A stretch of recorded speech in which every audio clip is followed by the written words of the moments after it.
Hello friends, welcome back to my channel মা Manasa S. আপনাদের সবাইকে আন্তরিক স্বাগত জানাই মা মনসা এসের আজকের ক্লাসে। চ্যানেলটি নতুন হলেও এখানে আমরা প্রত্যেকটি বিষয়কে গভীরভাবে পরিষ্কার ধারণার ভিত্তিতে উপস্থাপন করার চেষ্টা করি।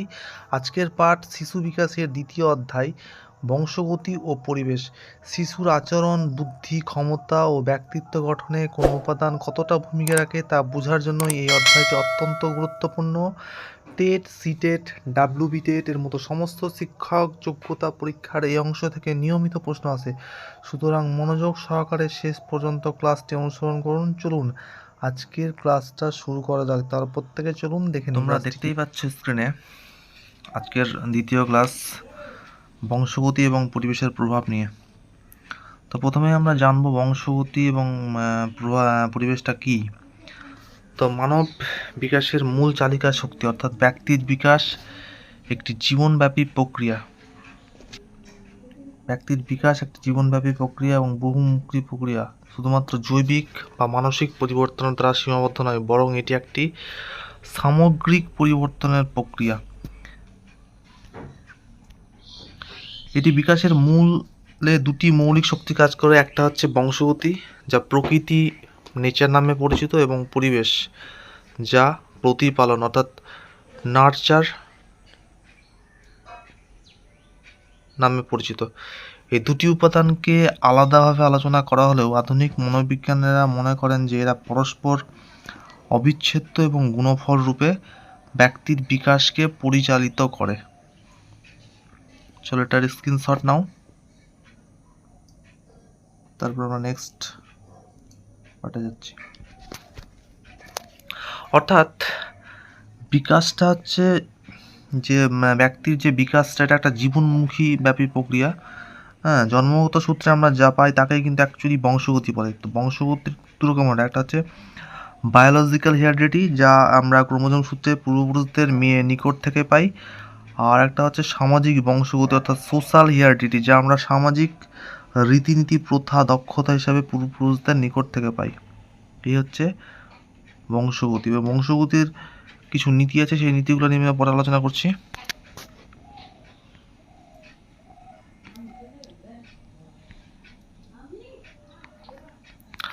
মনোবিদ উডওয়ার্ড এবং মার্শের বিখ্যাত সূত্রটি হলো এই গুণফল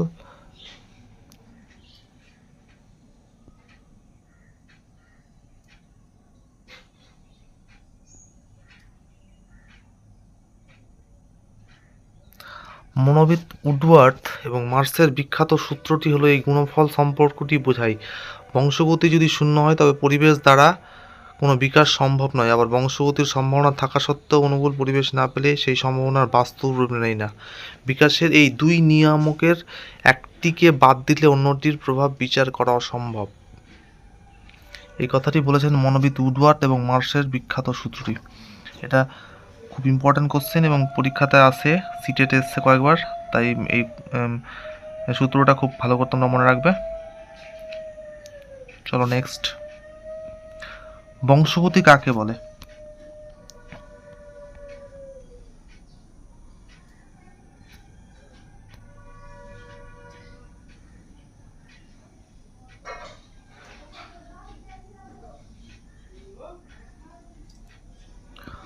বংশগতি কাকে বলে অর্থাৎ গর্ভধারণের মুহূর্তে পিতামাতা এবং পূর্বপুরুষের কাছ থেকে জীবকোষের মাধ্যমে উত্তরাধিকার সূত্রে প্রাপ্ত জৈবিক, মানসিক, শারীরিক বৈশিষ্ট্য, ক্ষমতা এবং সম্ভাবনাকে বোঝায়। এটি একজন ব্যক্তির বিকাশের সম্ভাবনার সীমা নির্ধারণ করে। অর্থাৎ জন্মগত সূত্রে আমরা যা পাই তাকে কিন্তু অ্যাকচুয়ালি বংশগতি বলা হয়।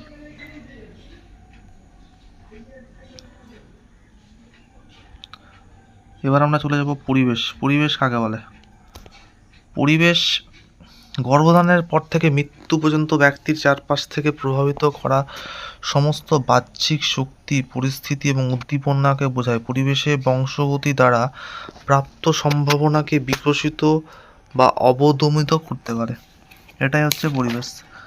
পরিবেশ হচ্ছে সাধারণত, পরিবেশ হলো আমাদের চারপাশে যা আছে তাই, কিন্তু মনোবিজ্ঞানে পরিবেশ বলতে শুধু চারপাশে তার অস্তিত্ব থাকলেই চলবে না। ব্যক্তির সঙ্গে তার মিথস্ক্রিয়া এবং ব্যক্তির আচরণে তার প্রতিফলন থাকা প্রয়োজন। এই পরিবেশ দুরকম, একটা হচ্ছে প্রাকৃতিক পরিবেশ, একটা হচ্ছে সামাজিক পরিবেশ। অর্থাৎ প্রাকৃতিক পরিবেশ বলতে আমরা বোঝাবো আমাদের চারপাশে অবস্থিত বিভিন্ন উপাদান এবং শক্তি যা ব্যক্তির উপরে প্রভাব বিস্তার করে। প্রাকৃতিক পরিবেশে পার্থক্যের জন্য ব্যক্তির দৈহিকরণ বা গায়ের বর্ণ, পরিশ্রম করার ক্ষমতা এবং বৃহত্তর অর্থে জীবনযাত্রার পার্থক্য লক্ষ্য করা যায়। এবং সামাজিক পরিবেশ বলতে বোঝায় মানব সমাজ ও মানুষের অতীত ঐতিহ্য হলো যা ব্যক্তি উত্তরাধিকার সূত্রে প্রাপ্ত হয়েছে, যেমন জাতি, শিল্পকলা, ধর্ম, সংস্কৃতি, সংস্কার, রীতিনীতি ইত্যাদি। এই হচ্ছে পরিবেশ। তাহলে তোমরা বুঝতে পারলে পরিবেশটা কি জিনিস। চলো পরিবেশটা একটু দেখে নাও। এই হচ্ছে পরিবেশ। তাহলে বংশগতি হচ্ছে প্রকৃতি অর্থাৎ এবং তার জৈবিক ভিত্তি, আর বংশগতি হলো বিকাশের ভিত্তি। এটি মানবদেহের ব্লুপ্রিন্ট বা নকশা তৈরি করে। বংশগতির অর্থ কি? বংশগতি হলো সেই প্রক্রিয়া যার মাধ্যম থেকে এক প্রজন্ম থেকে অন্য প্রজন্মের বৈশিষ্ট্যগুলির সঞ্চালন ঘটে। বংশগতি সম্পর্কে পিটারসন বলেছেন, বংশগতি তার পৈতৃক স্টক থেকে তার পিতামাতার মাধ্যমে যা পায় তা হিসাবে সংজ্ঞায়িত করা যেতে পারে। বংশগতি হলো সেই সমস্ত কাঠামো, দৈহিক বৈশিষ্ট্য, কাজ বা ক্ষমতা যা সে তার পিতামাতা, অন্যান্য পূর্বপুরুষ বা প্রজাতি থেকে লাভ করে। বংশগতির বেশ কিছু জৈবিক কৌশল আছে, সেগুলো সম্পর্কে আমরা একটু জেনে নিই। এগুলো খুব ইম্পর্ট্যান্ট কোশ্চেন এবং এগুলো থেকে বেশ কয়েকটা শর্ট কোশ্চেনও আছে।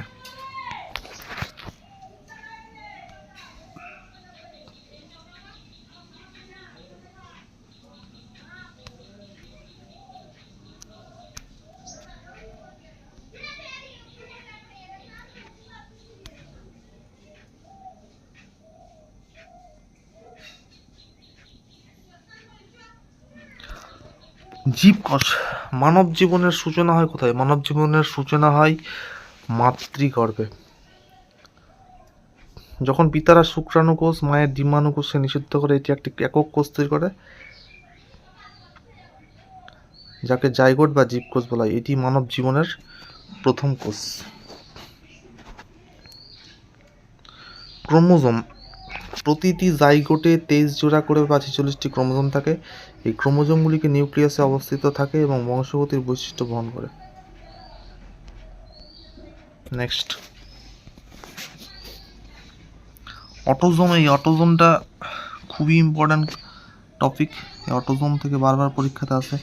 প্রথম 22 জোড়া ক্রোমোজোমকে অটোজোম বলা হয়, যা দৈহিক ও মানসিক বিকাশের সাধারণ বৈশিষ্ট্যগুলি বহন করে। সেক্স ক্রোমোজোম, যা লিঙ্গ নির্ধারণকারী ক্রোমোজোম বলা হয় এটাকে। এই সেক্স ক্রোমোজোমকে লিঙ্গ নির্ধারণ করে। 23 জোড়া ক্রোমোজোম ব্যক্তির লিঙ্গ নির্ধারণ করে, যেখানে নারীকে XX এবং পুরুষকে YYG ধরা হয়, মানে লিঙ্গ দ্বারা। তাহলে শুক্রাণু যদি X ক্রোমোজোম বহন করে তবে কন্যা সন্তান হবে, আর যদি Y ক্রোমোজোম বহন করে তাহলে পুত্র সন্তান হয়। এবার আমরা চলে আসবো জিনেতে। জিন হলো ক্রোমোজোমের ক্ষুদ্রতম অংশ যা বংশগতির কার্যগত একক। একটি ক্রোমোজোমে প্রায় 100 থেকে 400 বা তার বেশি জিন থাকে। একটি ক্রোমোজোমে 100 থেকে 400 বা তার বেশি জিন থাকে।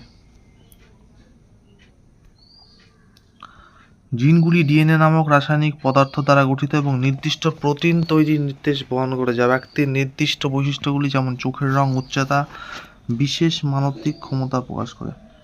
এখান থেকে পরীক্ষাতে কোশ্চিন আছে যে ডিএনএর মধ্যে যে নামক রাসায়নিক পদার্থ থাকে এবং তার নির্দিষ্ট প্রোটিন তৈরির নির্দেশ বহন করে, তার ব্যক্তির কোন কোন বৈশিষ্ট্যগুলি দেখা যায়? চোখের রং, উচ্চতা, বিশেষ মানসিক দক্ষতা প্রকাশ করে। প্রকট জিন কাকে বলে? প্রকট জিন কাকে বলে? যে জিন জোড়ার মধ্যে থাকলে নিজের বৈশিষ্ট্য প্রকাশ পায়। প্রচ্ছন্ন জিন কাকে বলে? অর্থাৎ রিসেসিভ জিন, যে জিন জোড়ার মধ্যে প্রকট জিন থাকলে বৈশিষ্ট্য প্রকাশ করতে পারে না, শুধুমাত্র একই প্রচ্ছন্ন জিন জোড়াই থাকায় প্রকাশ করে। এবার বংশগতির আমি মৌলিক নীতিগুলি সম্পর্কে আলোচনা করব। বংশগতির মৌলিক নীতি বলতে এখানে বোঝানো হচ্ছে কি, সাদৃশ্যের নীতি,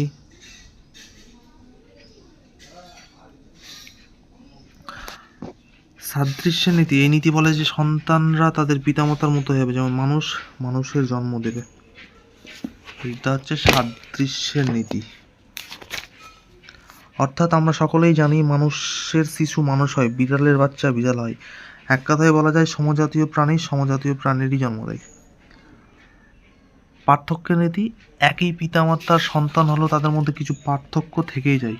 যেমন ভাই বোনের মধ্যে বুদ্ধিমত্তা, রুচি বা চেহারার পার্থক্য, এটা জিনের পুনঃসংযোজন এবং মিউটেশনের কারণে ঘটে। এই পার্থক্যটা হচ্ছে ইন্ডিভিজুয়াল ডিফারেন্সেস, অর্থাৎ ব্যক্তিগত বৈষম্যের পার্থক্য। প্রত্যাবর্তনের নীতি, গ্যালটনের নীতি অনুসারে কোনো সন্তানের বৈশিষ্ট্য যদি চরম পর্যায়ে থাকে তবে তার পরবর্তী জন্মের মধ্যে সেই বৈশিষ্ট্যটি গড়মানের দিকে ফিরে যাওয়া প্রবণতা দেখা যায়। যেমন খুব লম্বা পিতামাতার সন্তান সাধারণত তাদের মতো লম্বা হলেও তা চরম পর্যায়ে না পৌঁছে গড় উচ্চতার কাছাকাছি হতে পারে। বীজকোষের ধারাবাহিকতার নীতি, law of continuity of germ plasm. উইজম্যানের মতে বংশগতির বাহক বা জার্ম প্লাজম দেহের কোনো পরিবর্তনের দ্বারা প্রভাবিত হয় না, অর্থাৎ জীবনে অর্জিত বৈশিষ্ট্যগুলি বংশগতভাবে সঞ্চারিত হয় না। এই মতবাদ ডারউইনের অর্জিত বৈশিষ্ট্যের উত্তরাধিকার তত্ত্বকে বাতিল করে। বিকাশের বিভিন্ন দিকের উপর বংশগতির প্রভাব, বিকাশের বিভিন্ন দিকের উপর বংশগতির প্রভাব কি বলছে? বংশগতি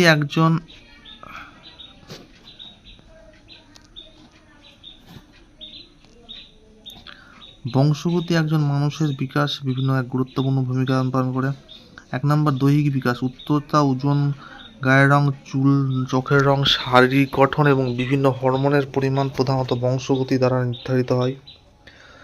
খ নম্বর মানসিক বৌদ্ধিক বিকাশ, বুদ্ধিমত্তা বিকাশ, বংশগতির ক্ষেত্রে ভূমিকা অনস্বীকার্য। গবেষণায় দেখা গেছে যে বুদ্ধিমত্তার প্রায় 50% থেকে 80% বংশগতি হতে পারে। বংশগতি একজন ব্যক্তির বুদ্ধিসত্তার ঊর্ধ্বসীমা তৈরি করে।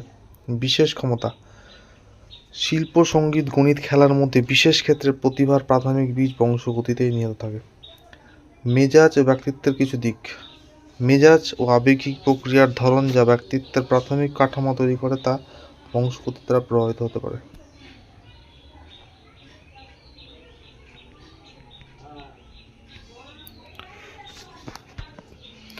রোগ এবং অস্বাভাবিকতা, কিছু জন্মগত রোগ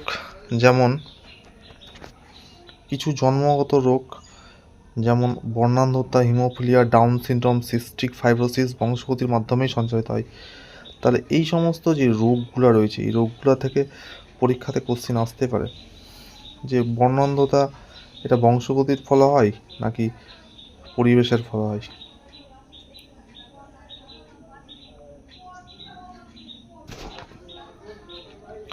পরিবেশ প্রতিপালন, নার্চার এর প্রভাবসমূহ। পরিবেশ হলো বিকাশের সেই শক্তি যা বংশগতি দ্বারা প্রাপ্ত সম্ভাবনাকে রূপ দেয় এবং সেই গতিপথ নির্ধারণ করে। পরিবেশের সংজ্ঞা,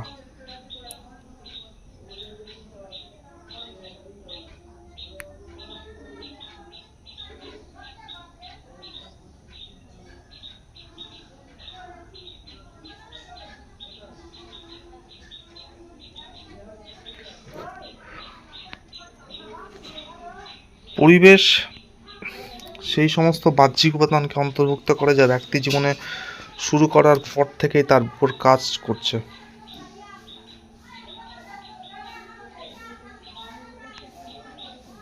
পরিবেশ সেই সমস্ত বাহ্যিক উপাদানকে অন্তর্ভুক্ত করছে যা ব্যক্তি জীবনকে শুরু করার সঙ্গে সঙ্গে কাজ করছে। পরিবেশ হলো সেই সব কিছু যা একজন ব্যক্তির জিন ছাড়া অন্য সমস্ত কিছুকে প্রভাবিত করে। পরিবেশের প্রকারভেদ সম্পর্কে আমরা জানব। পরিবেশের প্রকারভেদটা কি, তাদের প্রভাব।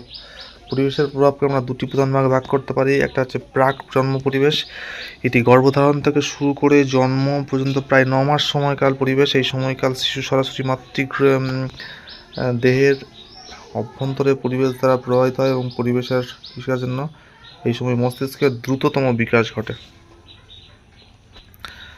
মায়ের সুস্থি এবং স্বাস্থ্য এবং পুষ্টি। মায়ের অপুষ্টি অসুস্থতা যেমন ডায়াবেটিস, রুবেলা, সারাসিস ভ্রূণের বিকাশের বাধাগ্রস্ত করতে পারে। অত্যাধিক কম বা বেশি বয়সের সন্তান ধারণ করলে বিকাশের সমস্যা দেখা দিতে পারে। অর্থাৎ অত্যাধিক কম সময়ে যদি মায়েরা তার সন্তান বেশি বয়স সন্তান ধারণ করে, তাহলে বিকাশের একটা সমস্যা হয়ে যেতে পারে। মাদক ও রাসায়নিক পদার্থ। মায়েদের যদি অ্যালকোহল বা নিকোটিন বা অন্যান্য ক্ষতিকারক ওষুধ সেবন ভ্রূণের নিউরোলজিক্যাল বিকাশে স্থায়ী ক্ষতি করতে পারে, যেমন ফিটাল অ্যালকোহল সিনড্রোম। মানসিক চাপ। মায়ের তীব্র মানসিক চাপ বা আবেগিক অস্থিরতা শিশুর বিকাশে প্রভাব ফেলতে পারে। জন্মের পর থেকে ব্যক্তির চারপাশের সমস্ত বাহ্যিক উপাদান এই পরিবেশের অন্তর্ভুক্ত একটি বিকাশের ক্ষেত্র।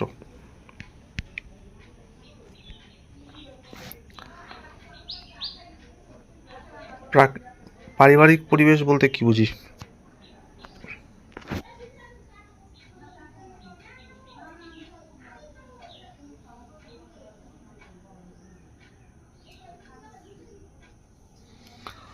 লালন পালন পদ্ধতি পিতামাতার নিয়ন্ত্রণমূলক, গণতান্ত্রিক বা শিথিল পদ্ধতি শিশুর ব্যক্তিত্ব, আত্মমর্যাদাবোধ ও সামাজিক বিকাশে সরাসরি প্রভাব ফেলে।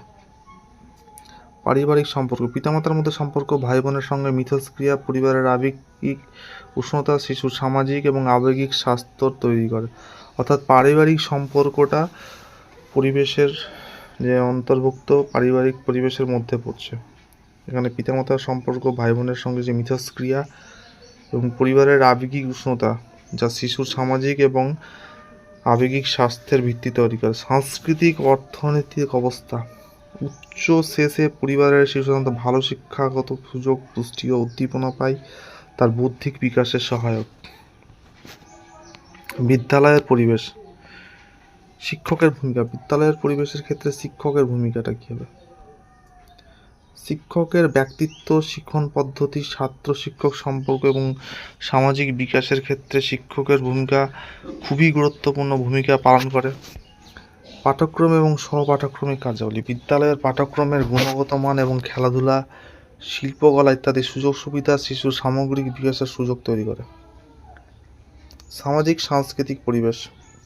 বন্ধুবান্ধব, সমবয়সী গোষ্ঠী, কৈশোরকাল, সমবয়সী সামাজিক আচরণগত বিকাশের সমাজে সবচেয়ে বেশি লক্ষ্য করা যায়।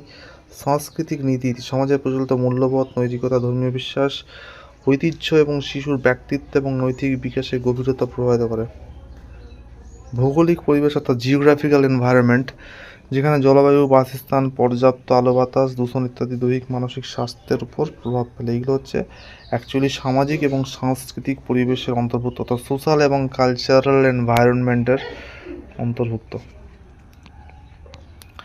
বিকাশের বিভিন্ন দিকের উপর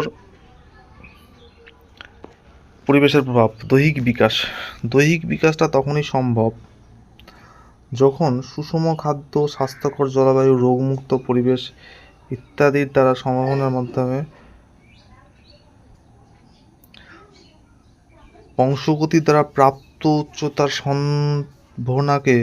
সম্ভাবনাকে পুরোপুরি বিকশিত করতে পারে। অপুষ্টি দৈহিক বিকাশকে বাধাগ্রস্ত করে।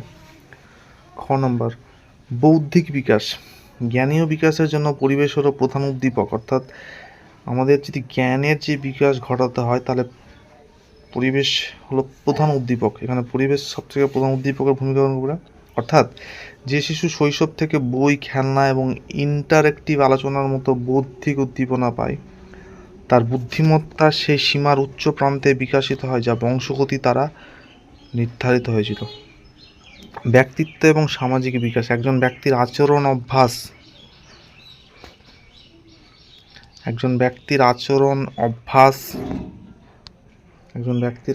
অভ্যাস, মূল্যবোধ, নৈতিকতা মূলত পরিবেশ, সামাজিক মিথস্ক্রিয়া দ্বারা গঠিত হয়। ভাষার বিকাশ। বংশগতি ভাষা শিক্ষার জৈবিক ক্ষমতা দিলেও কোনো ভাষা শেখা হবে, তার দক্ষতা কেমন হবে, তার সম্পূর্ণরূপে পরিবেশ দ্বারা নির্ধারিত হয়।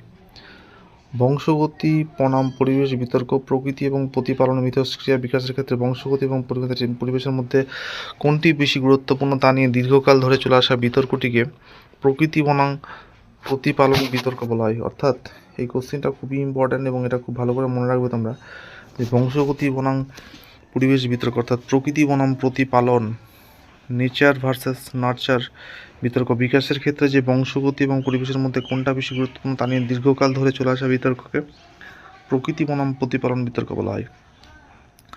প্রকৃতিবাদী ও প্রতিপালনবাদী দৃষ্টিভঙ্গির মূল বক্তব্য প্রমাণে ব্যবহৃত গবেষণা। প্রকৃতিবাদী অর্থাৎ হেয়ারডিটেরিয়ান বংশগতি বিকাশের প্রধান নিয়ামক, জন্মগত ক্ষমতা, জিনগত প্রবণতা ভবিষ্যৎ নির্ধারণ করে। যমজদের উপর গবেষণা, দত্তক নেওয়া শিশুদের গবেষণা। প্রতিপালনবাদী পরিবেশের সব শিশুই জন্মগত ক্ষমতা বিকাশে বিশেষ ভূমিকা রাখে না। উদ্দীপনা এবং অভিজ্ঞতা দিয়ে যে কোনো পরিবর্তন আনা যায়। কেলারের ঘটনা ভাষা শিক্ষার উপর গবেষণামূলক কাজ। আধুনিক সমন্বিত দৃষ্টিভঙ্গি। এই টপিক্সটা থেকে খুব খুব খুব কোশ্চিন আছে, তাই এই টপিক্সটা তোমরা খুব ভালো করে পড়বে এবং এখান থেকে প্রত্যেক বছর 1 থেকে 2টো কোশ্চিন আছে। আধুনিক মনোবিজ্ঞানীরা মনে করেন এই দুটি উপাদানের আলাদাভাবে দেখা সম্ভব নয়, তারা একে অপরের উপর ক্রিয়া করে এবং একজনকে প্রভাব অন্যজনের উপর নির্ভরশীল, অর্থাৎ গুণফলের সম্পর্ক। অর্থাৎ ডি ইজ ইকাল টু, এখানে একটু ভুলে গেছে, এইচ ইন্টু ই হবে, ডি ইজ ইকাল টু, অর্থাৎ মানে বিকাশটা হবে হিয়ারডিটি ইন্টু এনভায়রনমেন্ট, অর্থাৎ বংশগতি এবং পরিবেশের গুণফলের সমান। বিকাশের জন্য উভয় প্রযোজ্য, বংশগতির সম্ভাবনা তৈরি করে পরিবেশের সম্ভাবনায় কাজে লাগায়। বীজ এবং জমির মধ্যে সিড অ্যান্ড সয়েল অ্যানালজি, বংশগতির বীজের গুণাগুণের সঙ্গে তুলনা করা হয়, তা ভালো বীজই ভালো ফসল দিতে পারে। পরিবেশকে মাটির উর্বরতা, জল সারের সঙ্গে তুলনা করা হয়। বীজ যতই ভালো হোক না কেন, অনুর্বর জমিতে কিন্তু ভালো ফলন কখনো দেবে না। অর্থাৎ যদি আমাদের মাটির যতই ভালো থাকুক না কেন এবং বীজ যতই ভালো থাকুক, সেই জমি যদি মাটি যদি ভালো না থাকে তাহলে সেখানে কিন্তু ফসল ভালো হবে না, এটাই এখানে বোঝাতে চেয়েছে। অর্থাৎ বিকাশটা হচ্ছে তখনই বংশগতি এবং পরিবেশের গুণফল। বিকাশের উপাদান, বংশগতি এবং পরিবেশের উপর আমরা বিশেষ একটা বিস্তৃত নোট দিচ্ছি, সেটাতে ভালো করে দেখে নিচ্ছি তোমরা। এবার দেখো, এগুলো তো একটু আগে আমি বলে দিলাম যে মানব বিকাশের মূল চালক শক্তি ব্যক্তির বিকাশ নামে পরিচিত।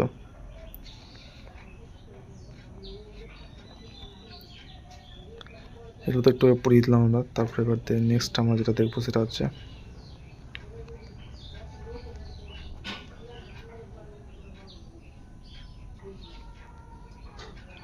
আমরা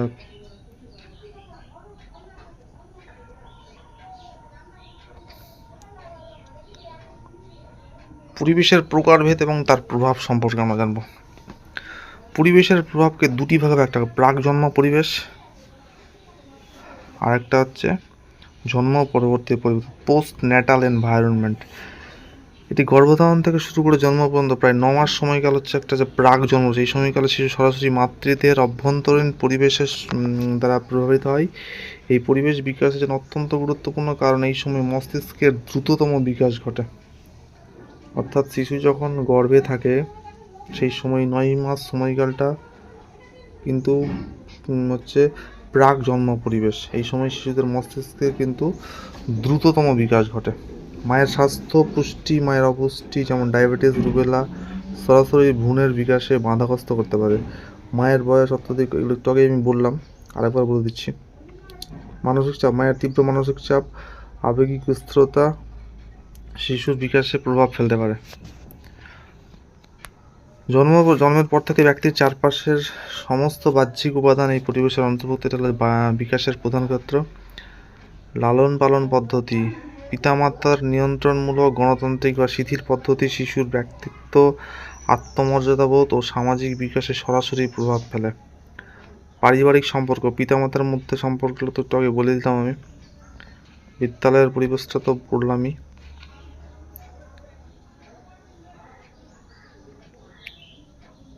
ভৌগোলিক পরিবেশ, অর্থাৎ জলবায়ু, বাসস্থান, পর্যাপ্ত আলো বাতাস, দূষণ ইত্যাদি দৈহিক মানসিক স্বাস্থ্যের উপর প্রভাব ফেলে। বিকাশের বিভিন্ন দিকের উপর পরিবেশের প্রভাব, অর্থাৎ দৈহিক বিকাশ, অর্থাৎ সুষম খাদ্য, স্বাস্থ্যকর জলবায়ু, রোগমুক্ত পরিবেশ বংশগতি দ্বারা প্রাপ্ত উচ্চতার সম্ভাবনাকে পুরোপুরি বিকাশিত করতে পারে। অপুষ্টি দৈহিক বিকাশকে বাধাগ্রস্ত করে। বৌদ্ধিক বিকাশ, জ্ঞানীয় বিকাশের জন্য পরিবেশ হচ্ছে প্রধান অধ্যাপক। শিশু শৈশব থেকে তোকে বলে দিলাম, আমি আরেকবার বলে দিচ্ছি, ভালো করে দেখে নাও তোমরা।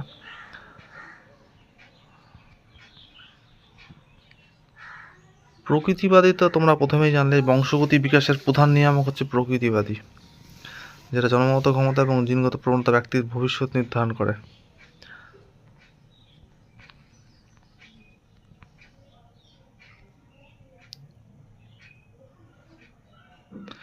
বিক্রয়ের সীমা, বংশগতি একজন ব্যক্তির নির্দিষ্ট বৈশিষ্ট্যের বিকাশের একটা সম্ভাব্য সীমা বা পাল্লা স্থির করে দেয়। পরিবেশই নির্ধারণ করে সেই সীমার মধ্যে তার বিকাশ কোথায় পৌঁছায়। উদাহরণস্বরূপ, যদি কোনো জিনের কারণে বুদ্ধিমত্তা 90 থেকে 120-র মধ্যে থাকার কথা থাকে, তবে সমৃদ্ধ পরিবেশে তা 120, সমৃদ্ধ ক্ষেত্রে 120-র দিকেও দিয়ে যেতে পারে। তার দরিদ্র পরিবেশে 10-90-এর কাছাকাছি আটকে রাখতে পারে। অর্থাৎ আমরা এখানে দেখতে পেলাম যে বুদ্ধাঙ্গটাও কিন্তু ব্যক্তির বংশগতি এবং পরিবেশের উপর খুবই ইম্পর্ট্যান্ট এবং খুবই গুরুত্বপূর্ণ ভূমিকা পালন করে। এবং যমজদের উপর গবেষণা করে দেখা গেছে, বংশগতি এবং পরিবেশের আপেক্ষিক প্রভাব বোঝার জন্য যমজ দত্তক নেওয়া শিশুদের উপর গবেষণা অত্যন্ত গুরুত্বপূর্ণ। একটা জিনগত মিল, পরিবেশগত মিল এবং ফলস্বরূপ পার্থক্য। এক ডিম্বজ যমজ বা মনোজাইগোটিক, এটা 100% একই হয় বা আলাদা হতে পারে। পার্থক্য শুধু একমাত্র পরিবেশের ফলের ক্ষেত্রে। দ্বিডিম্বজ যমজ প্রায় 50% একই, তো 50% ক্ষেত্রে সম্ভাবনা থাকে একই হতে পারে বা আলাদা হতে পারে, এটা 50% ক্ষেত্রে। পার্থক্য বংশগতি এবং উভয় পরিবেশগত ফল, এইগুলোই দেওয়া আছে। এবং দত্তক নেওয়া শিশুদের গবেষণা, এটা একটা শিশু যখন তার জৈবিক পিতামাতার জন্মগত বৈশিষ্ট্য নিয়ে একটা নতুন পরিবেশে বেড়ে ওঠে, তখন যদি সে তার জৈবিক পিতামাতার সাথে বেশি মিল দেখায় তবে তা বংশগতির প্রভাব। আর যদি সে তার দত্তক পিতামাতা তাদের বসবাসকারী ভাই বোনদের সাথে বেশি মিল দেখায়, যেমন মূল্যবোধ বা আচরণ, তবে তা পরিবেশের প্রভাব। এখানে এই যে ভাই বোনদের যে পরিবেশের মিলটা দেখা যাচ্ছে, মূল্যবোধ এবং আচরণ, এটাই পরিবেশের প্রভাব। এবং গবেষণায় দেখা গেছে বুদ্ধিমত্তার বংশগতির প্রভাব বেশি হলো, আচরণ এবং ব্যক্তিগত অনেক ক্ষেত্রে পরিবেশের প্রভাব শক্তিশালী। জিন পরিবেশের মিথস্ক্রিয়ার প্রকারভেদ। মনোবিজ্ঞানী স্যান্ড্রা স্কার দেখিয়েছেন যে মানুষ সক্রিয়ভাবে এমন পরিবেশ তৈরি বা বেছে নেয় যা তাদের জিনগত প্রবণতার সাথে মেলে। এই মিথস্ক্রিয়া 3 প্রকার। এই টপিকটা খুবই ইম্পর্ট্যান্ট, এখান থেকে কোশ্চেন পরীক্ষাতে বারবার সিটেট এসছে এবং তাই আমি এই চ্যাপ্টারটা তুলে দিয়েছি। তো এই মিথস্ক্রিয়া থেকে কোশ্চেন থাকবেই এবং তোমরা খুব ভালো করে দেখে নাও। ওটা প্যাসিভ মিথস্ক্রিয়া, শিশু জিনের সঙ্গে সম্পর্কিত একটি পরিবেশ তার পিতামাতা দ্বারা সরবরাহ করা হয়, এক্ষেত্রে শিশু কোনো ভূমিকা নেই না। উদাহরণ এখানে বলছে, একজন পিতামাতা যারা গানের প্রতিভার অধিকারী তাদের সন্তানের জন্য সঙ্গীতময় পরিবেশ তৈরি করেন। শিশুর যদি বংশগতভাবে গানের প্রবণতা থাকে তবে এই পরিবেশ তার বিকাশে সহায়ক হয়। উদ্দীপক বা প্রতিক্রিয়াশীল মিথস্ক্রিয়া, অর্থাৎ শিশুর জিনগত প্রবণতা তার চারপাশের পরিবেশ থেকেই নির্দিষ্ট প্রতিক্রিয়া বা আচরণ উদ্দীপ্ত করে। উদাহরণ, একজন জন্মগতভাবে বন্ধুত্বপূর্ণ এবং হাসি খুশি শিশু শিক্ষক বা বন্ধুদের কাছ থেকে ইতিবাচক মনোযোগ এবং প্রশংসা পায়, যা তাকে আরও সামাজিক হতে উৎসাহিত করে। আবার একজন আক্রমণাত্মক শিশু নেতিবাচক প্রতিক্রিয়া পায়, যা তার আচরণকে আরও খারাপ করতে পারে। এটা হচ্ছে উদ্দীপক। নেক্সট,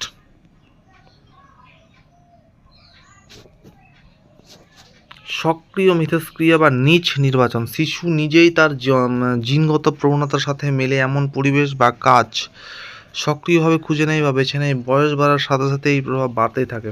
অর্থাৎ একজন শিল্পী প্রতিভানা সম্পন্ন কিশোর বা সাহিত্য আর্ট ক্লাব খুঁজে বের করে সেখানে যোগদান করে।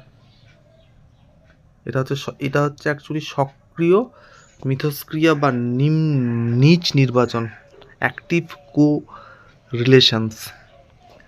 বিকাশের বিভিন্ন ক্ষেত্রে পরিবেশের আপেক্ষিক প্রভাব। বংশগতি এবং পরিবেশের প্রভাব বিকাশের বিভিন্ন ক্ষেত্রে ভিন্ন হতে পারে। দৈহিক বিকাশের ক্ষেত্রে উচ্চতা বা দেহের গঠন, গায়ের রং, রোগ প্রতিরোধ ক্ষমতার ভিত্তি আলাদা হতে পারে। পুষ্টি, খাদ্যাভ্যাস, স্বাস্থ্যকর পরিবেশ, খেলাধুলার সুযোগ আলাদা হতে পারে। অনুকূল পুষ্টি, এই সমস্ত জিনিসগুলো কিন্তু বিকাশের ক্ষেত্রে খুব গুরুত্বপূর্ণ। দৈহিক এবং বুদ্ধিমত্তা, ইন্টেলিজেন্সের ক্ষেত্রে কি বলছে? ইন্টেলিজেন্সের ক্ষেত্রে বলছে বুদ্ধিমত্তার ঊর্ধ্বসীমা প্রাথমিক ক্ষমতা প্রায় 50 থেকে 80% হচ্ছে বংশগত, অর্থাৎ 50 থেকে 80% থাকছে বুদ্ধিমত্তা, ইন্টেলিজেন্সটা, সেটা কিন্তু বংশগত। গুণগত শিক্ষা, পারিবারিক আলোচনা, বৌদ্ধিক চ্যালেঞ্জ, বংশগত ভিত্তি তৈরি করে, কিন্তু সমৃদ্ধ পরিবেশ সেই ভিত্তির সর্বোচ্চ চূড়ান্ত পৌঁছাতে সাহায্য করে। অর্থাৎ ব্যক্তিত্ব, মেজাজ, আবেগিক সংবেদনশীলতা, প্রাথমিক আচরণগত প্রবণতা, পারিবারিক লালন পালন, সামাজিকরণ, সাংস্কৃতিক মূল্যবোধ, জীবন অভিজ্ঞতা, বংশগত প্রবণতা, পরিবেশে মিথস্ক্রিয়ার মাধ্যমে ব্যক্তিত্বের চূড়ান্ত রূপ নেয়। যেমন জন্মগতভাবে সংবেদনশীল শিশু নেতিবাচক পরিবেশে ভীতু হতে পারে। বিশেষ ক্ষমতা, অর্থাৎ বিশেষ ক্ষেত্রে জন্মগত প্রবণতা, বিশেষ প্রশিক্ষণ, যেমন চর্চার সুযোগ, শিক্ষকের সঠিক নির্দেশনা, প্রতিভা প্রশিক্ষণ ছাড়া অপচয়, বা জন্মগত প্রতিভা সঠিক প্রশিক্ষণ পেলে তা বাস্তবে রূপ নেই। নৈতিকতা বা মূল্যবোধ সরাসরি বংশগত নয়, তবে প্রবৃত্তিগত, আবেগিক সংবেদনশীলতা, পারিবারিক আদর্শ, ধর্মীয় শিক্ষা, সামাজিক রীতিনীতি, শিক্ষকের ধরন, এটি প্রায় সম্পূর্ণ পরিবেশ দ্বারা অর্জিত, তবে আবেগিক ভিত্তি বংশগতি হতে পারে। শিক্ষাবিদ হিসাবে বংশগতি এবং পরিবেশ জ্ঞানের গুরুত্ব। টেট পরীক্ষার জন্য এই জ্ঞান একজন শিক্ষকের পেশাগত জীবনে অপরিহার্য, কারণ একজন শিক্ষকের শ্রেণীকক্ষে বিভিন্ন বংশগতি এবং পরিবেশ থেকে আসা শিক্ষার্থীর সাথে কাজ করতে হয়।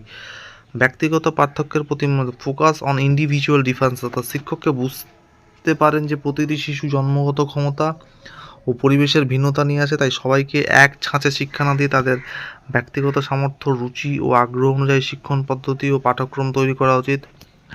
বংশগতি একটা শিশুর বিকাশের সীমা তৈরি করে। শিক্ষককে জানতে হবে যে একটি শিশু তার বংশগত সম্ভাবনার বাইরে যেতে পারে না, তাই প্রতিটি শিশুর জন্য তাদের সম্ভাব্য সীমা অনুযায়ী প্রত্যাশা সেট করতে হবে, যেন উচ্চাকাঙ্ক্ষা বা নিম্নাকাঙ্ক্ষা না হয়। উপযুক্ত পরিবেশের ব্যবস্থা, প্রভিশন অফ ফেভারেবল এনভায়রনমেন্ট, অর্থাৎ শিক্ষকের ভূমিকা হলো পরিবেশের নিয়ন্ত্রণ হিসাবে, অর্থাৎ শিক্ষকের ভূমিকাটা হবে পরিবেশের নিয়ন্ত্রণ হিসাবে।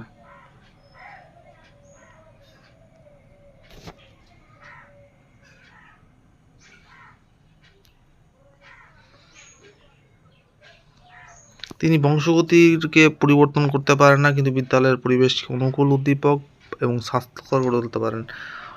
টিচিং লার্নিং মেটারিয়ালস, টিচিং এর শিক্ষণ সহায়ক উপকরণ, সহপাঠক্রমিক কার্যকলাপ এবং ইতিবাচক শ্রেণীকক্ষ সংস্কৃতি তৈরি করে। সামাজিকরণ এবং মানসিক স্বাস্থ্য, পরিবেশ, বিশেষ করে সামাজিক পরিবেশ শিশুরা সামাজিক মানসিক স্বাস্থ্য নির্ধারণ করে। শিক্ষক শিশুদের মধ্যে সামাজিক দক্ষতা, সহযোগিতা ও সহানুভূতি বিকাশে সাহায্য করতে পারেন। সমস্যামূলক আচরণ বা মানসিক স্বাস্থ্য সমস্যাগুলি যদি পরিবেশগত বা পারিবারিক কারণে ঘটে থাকে, তবে শিক্ষক সেই সমস্যা সমাধান বা মনোবৈজ্ঞানিক চিকিৎসার ব্যবস্থা নিতে পারেন। বিশেষ প্রতিভার বিকাশ, অর্থাৎ বংশগতি শিশুদের মধ্যে বিশেষ প্রতিভার বীজ বপন করে। শিক্ষককে সেই প্রতিভাগুলি চিহ্নিত করতে হবে এবং উপযুক্ত প্রশিক্ষণের সুযোগ নিয়ে সেগুলিকে বিকশিত করার জন্য পরিবেশ সরবরাহ করতে পারে।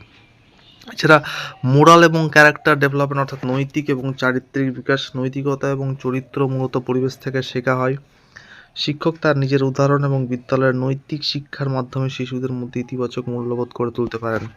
গবেষণার দিক থেকে এবং সমালোচনামূলক বিশ্লেষণ, অর্থাৎ এপিজেনেটিক্স, এটা একটা আধুনিক গবেষণার ক্ষেত্রে যা দেখায় যে পরিবেশগত কারণগুলি যেমন পুষ্টি, চাপ কীভাবে জিনের কার্যকলাপকে প্রভাবিত করতে পারে। জিনকে পরিবর্তন না করে, ওই অর্থ হলো পরিবেশের প্রভাব এতটাই শক্তিশালী হতে পারে যে এটি জিনকে অন বা অফ করতে পারে। এটি প্রমাণ করে যে পরিবেশের প্রভাব বংশগতির চেয়েও গভীর।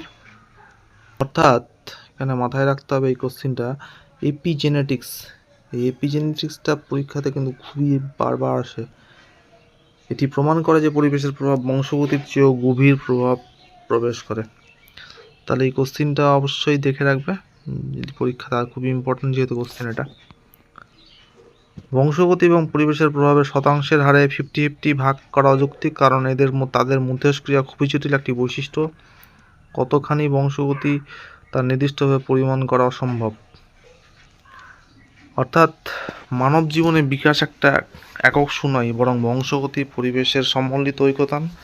বংশগতি আমাদের জন্মগত সম্ভাবনা, প্রবণতা দিয়ে একটি প্রাথমিক কাঠামো তৈরি করে, যার মধ্যে আমাদের জীবন বিকশিত হবে, আর পরিবেশ সেই কাঠামোকে রূপান্তরকারী শক্তি হিসেবে কাজ করে, যা পুষ্টি, শিক্ষা, ভালোবাসা, উদ্দীপনা নিয়ে সেই সম্ভাবনাকে পূর্ণাঙ্গতা দেয়। অর্থাৎ আমরা আজকে এই যে বংশগতি এবং পরিবেশ চ্যাপ্টারটা নিয়ে আলোচনা করলাম, এই চ্যাপ্টার পিডিএফ নোটসটা আমি হোয়াটসঅ্যাপ গ্রুপে দিয়ে দেবো, এবং কেউ যদি নিতে চাও তাহলে আমার ইউটিউব চ্যানেল যে কমেন্ট করবে তাকে আমি এই পিডিএফটা ফ্রিতে দিয়ে দেবো। অর্থাৎ আজকে আমরা এই জিনিসটা খুব ভালো করে বুঝতে পারলাম যে বংশগতি এবং পরিবেশটা যে প্রভাবটা, যেটা যেমন বংশগতি কাকে বলে, বংশগতির নীতিটা সাদৃশ্যের নীতি, লাইক পিকেটস লাইক, বৈচিত্র্যের নীতি, ভ্যারিয়েবিলিটি অফ ইনহেরিটেন্স, এছাড়া বংশধারা সম্পর্কে যে মেন্ডেলের একটা নীতি আছে, তোমরা ক্লাস 10-এ পড়েছো অবশ্যই। অস্ট্রিয়াবাসী ধর্মযাজক গ্রেগর মেন্ডেল বংশধারা সম্পর্কে যে একটা পরীক্ষা নিরীক্ষা করে কতগুলি মূল্যবান সিদ্ধান্তে উপনীত হয়। মেন্ডেল একটা কথা বলেছিলেন যে কিছু কোচকানো বা গোলাকার মোটার বীজের সংকর প্রজনন ঘটান এবং দেখান যে নতুন বীজগুলি দেখা দিয়েছে তার মধ্যে 25% কোচকানো এবং 75% গোলাকার। এই কোচকানো মোটর দানাকে তিনি বলেন সুপ্তগুণ, আর গোলাকার দানাকে তিনি বলেন মুক্তগুণ। এছাড়া বংশ ধারাবাদীদের সমীক্ষা, গ্যালটনের সমীক্ষা, ম্যাকপারসনের সমীক্ষা, গোভার্ডের সমীক্ষা, এছাড়া ড্যাকডেলের সমীক্ষা, টারম্যানের সমীক্ষা, যমজদের উপর সমীক্ষা, সবগুলোই কিন্তু এই আমার এই ক্লাসে আলোচনা করা হলো। এছাড়া পরিবেশবাদীদের সমীক্ষা যেমন ওয়ার্ড শিক্ষা, ক্যাটালের পরীক্ষা, মেদিনীপুরের নেকড়ে শিশুর উপর যে একটা পরীক্ষা করা হয়েছিল, মেদিনীপুরে একজন মিশনারি দুটি শিশু সন্ধান পান, তারা নেকড়ের দ্বারা লালিত পালিত হয়েছিল। শিশু দুটি দুহাত বা দুপা ছাড়া চলতো, নেকড়ের মতো শব্দ করতো। গ্লাডিস হেলেনের জীবনের ইতিহাস। এছাড়া ব্যক্তি জীবনে যে বংশধারা এবং পরিবেশের গুরুত্ব সম্পর্কেও ডক্টর পারিশ্চার পরীক্ষাগুলি সুন্দরভাবে এখানে উপস্থাপন করা হয়েছে, এবং ম্যাকাইভার এবং পেজের মতে জীবনের প্রতিটি বিষয় হলো বংশধারা এবং পরিবেশের গুণফল, যেটা আমি একটু আগে ক্লাসে আলোচনা করলাম। একটিকে অপরটির উপর বিচ্ছিন্ন করা যায় না। এবং বংশগতি এবং পরিবেশের যে শিক্ষাগত তাৎপর্যগুলো, সেটা এই পাঠটা আলোচনা করলে খুব ভালো করে বুঝে যাবে যে ক্ষমতা, গুণাবলী এবং ব্যক্তিত্বের সংরক্ষণের ক্ষেত্রে ব্যক্তিত্বে পার্থক্য একটা প্রাকৃতিক ঘটনা। বংশধারা ও পরিবেশের প্রভাবই এই ব্যক্তিগত পার্থক্যের কারণ। স্বাভাবিকভাবে শিক্ষাক্ষেত্রে এর বিশেষ তাৎপর্য অনুভূত হয়। শিক্ষক তার কর্মক্ষেত্রে অর্থাৎ পাঠদান এবং শিক্ষণ কর্মসূচি পরিকল্পনা এই বিষয়ে অর্থাৎ ব্যক্তিগত পার্থক্যের মধ্যে বিশেষ জ্ঞান অর্জনে সচেষ্ট হবেন। উক্ত ক্ষেত্রে তারা সচেতন হতে হবে। শিক্ষককে বুঝতে হবে শ্রেণীকক্ষে অধিকাংশ শিক্ষার্থী গড় ক্ষমতা সম্পন্ন হলেও কিছু শিক্ষার্থী আছে তারা অত্যন্ত বুদ্ধিমান, আবার কিছু শিক্ষার্থী যারা নিম্ন বুদ্ধিসম্পন্ন, অর্থাৎ সেটা পাঠ্যক্রম এবং একই শিক্ষণ পদ্ধতি দ্বারা শিশু উপকৃত হয় না। যেমন ব্যক্তির সম্ভাবনা সম্পর্কে সঠিক জ্ঞান অর্জন করতে হবে, ক্ষমতা অনুযায়ী শ্রেণীবিভাগ করতে হবে, সঠিক পাঠ্যক্রম নির্দিষ্ট করতে হবে, সঠিক প্রশিক্ষণ পদ্ধতি স্থির করতে হবে, ব্যক্তিকেন্দ্রিক শিক্ষণ পদ্ধতি ব্যবহার করতে হবে, যেমন ডাল্টন পদ্ধতি, উইনেটকো পদ্ধতি, প্রজেক্ট পদ্ধতি। তো আজকে আমরা এই বংশগতি এবং পরিবেশের উপর একটা নোটস দেওয়ার চেষ্টা করলাম। তো সকলের যদি ভালো লাগে তাহলে একটু চ্যানেলটাকে সাবস্ক্রাইব করে দিও, এবং এর পরের ক্লাসে আমি এই চ্যাপ্টারের উপর 100খানা এমসিকিউ যেগুলো সিটেট পরীক্ষায় আছে এবং খুব গুরুত্বপূর্ণ কোশ্চেন দিও, যাতে করে তোমরা তোমাদের আলোচনাটাকে এই নোটসটা পড়ার পর নিজেদেরকে একটু ঝালিয়ে নিতে পারো। তো আমি এই পিডিএফটা গ্রুপে দিয়ে দেবো, আর আমার হোয়াটসঅ্যাপ গ্রুপেও দিয়ে দেবো। তো ওখান থেকে তোমরা সকলে ডাউনলোড করে নেবে। তাহলে বন্ধুরা, আজকের চর্চা এখানেই শেষ করছি। আজ আমরা বংশগতি ও পরিবেশ অধ্যায়ের মূল ধারণা, তার শিক্ষা বৈজ্ঞানিক গুরুত্ব এবং পরীক্ষার যে ধরনের প্রশ্ন আসে সেগুলি বিশদভাবে আলোচনা করলাম। এই অধ্যায়টি যত গভীরভাবে বুঝবেন শিশুর সামগ্রিক বিকাশ সম্পর্কে তত পরিষ্কার ধারণা গড়ে উঠবে। পরবর্তী ক্লাসে আমরা এর সঙ্গে সংশ্লিষ্ট আরও কিছু গুরুত্বপূর্ণ উপাদান এবং খুব গুরুত্বপূর্ণ 100টি এমসিকিউ প্র্যাকটিস সেট নিয়ে আসছি, কাজ করব। যদি আজকের পাঠে আপনাদের উপকার আসে তবে ভিডিওটি সম্পূর্ণ দেখার জন্য ধন্যবাদ, এবং নতুন করে যারা এসেছেন তারা চাইলে মা মনসা আইএসের সঙ্গে যুক্ত থাকতে পারেন এবং চ্যানেলটিকে অবশ্যই সাবস্ক্রাইব করে দেবেন, কারণ আগামী প্রতিটি ক্লাসে আমরা আপনাদের শিক্ষা জীবনকে আরও সমৃদ্ধ করার লক্ষ্য রাখছি। আজকের জন্য এখানেই শেষ। মনোযোগ ধরে রাখার জন্য সকলকে ধন্যবাদ। পরের ক্লাসে আবার দেখা হবে, ততক্ষণ পর্যন্ত ভালো থাকবেন, সুস্থ থাকবেন, আর শিখতে থাকবেন।